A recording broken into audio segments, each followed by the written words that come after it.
Hi, Gary Bonnell here. The question of the hour is, what is the Akasha?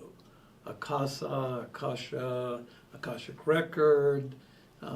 What exactly are you getting all this information from? And very fair question. First, I'd like to give the understanding of what Akasha means.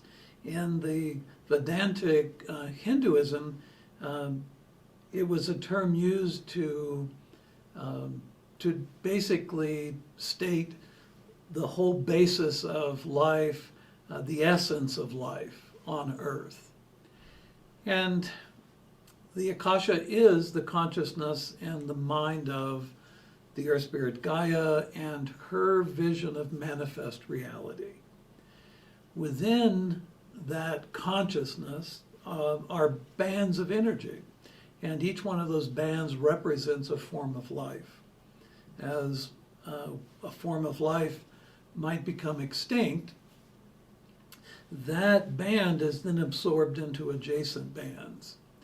And a very interesting thing, in Gaia's mind, there is the ability of an extinct band, when a band that it has joined starts to become extinct itself, that band can then separate, and what you get on Earth is iterative evolution, meaning a life form that didn't exist for a very long time suddenly reappears.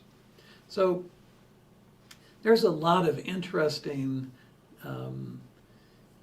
information about the Akasha, Gaia's mind. Anyone can access it. You don't need permission. Literally, you don't. It's a matter of focus. It's a matter of where your thoughts tend to run. As over the years, as I've accessed the Akasha and began to interpret the information there, because it really is an interpretation of information, symbols, glimpses of what we might think is slow motion video, cartoon-like presentations.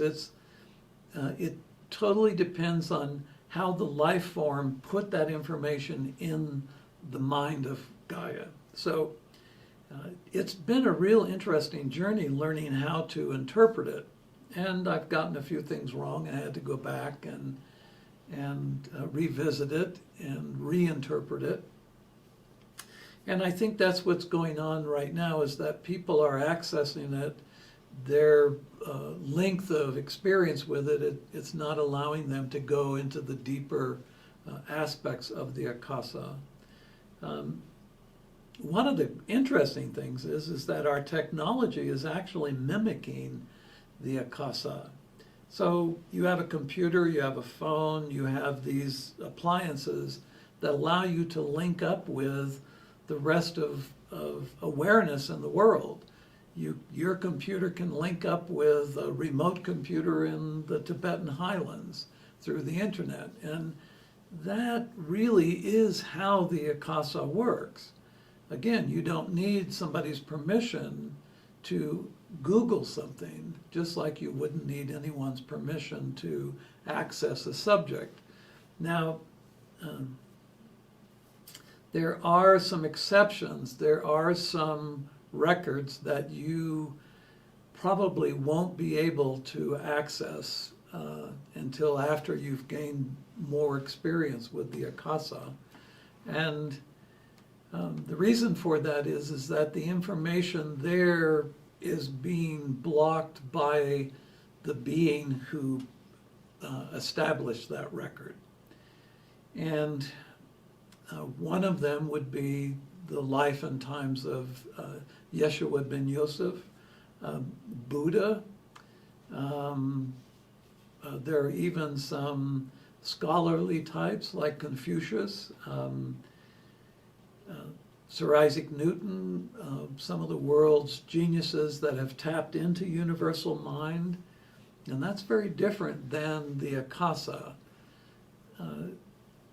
the records, it's almost like you get to access the Akasha totally dependent upon your experience level. Most people who experience it, when they get to a point with it, they find themselves in what can only be described as an upper chamber, a place where they're aware of their body, they disassociate with it for the moment they're in this other space, and in that other space, it's like they can glimpse out across everything, every aspect of Gaia's mind. And to go to the next level, you would glimpse across the universe. And this is the one thing that a lot of off-world beings understand about humans, is because of the threefold nature of body, spirit, and an eternal soul. That eternal soul is connected to universal mind. It is a particle from the mind of Creator. And as such, you're connected to everything. You could have access to everything across creation. As a matter of fact, off-world beings know that humans can project their conscious awareness through an older term, bilocating, a newer term, remote viewing. We can remote view anywhere in the universe with enormous accuracy. So you've got the Akasha, which is this solar system's history based upon Gaia's time in the solar system. There was another celestial deity before her that left just prior to a reset of life in the solar system. But Gaia has all that data as well. The information, Gaia's information, is recorded in substance. So crystals carry an enormous amount of information about where they grew, the conditions and circumstances around their growth. So, it's one of these amazing things that we humans get to know about our existence, is that we have this enormous connectivity to everything. And why we focus where we are focusing now is a big question mark. I think people are afraid of the future, and they're grasping at things they believe can help humanity in the future. Well, the Akasha shows what's going to happen in the future. Off-world beings know what's going to happen in the future. They give that information freely to those who can commune with them. And it's quite amazing, really, to be a human. It's so amazing. And we worry if our shoes match our outfit. So thanks again for listening, and hope to talk to you again soon. Bye for now. ご視聴ありがとうございます。次の動画でお会いしましょう。Thank you for watching. See you in the next video.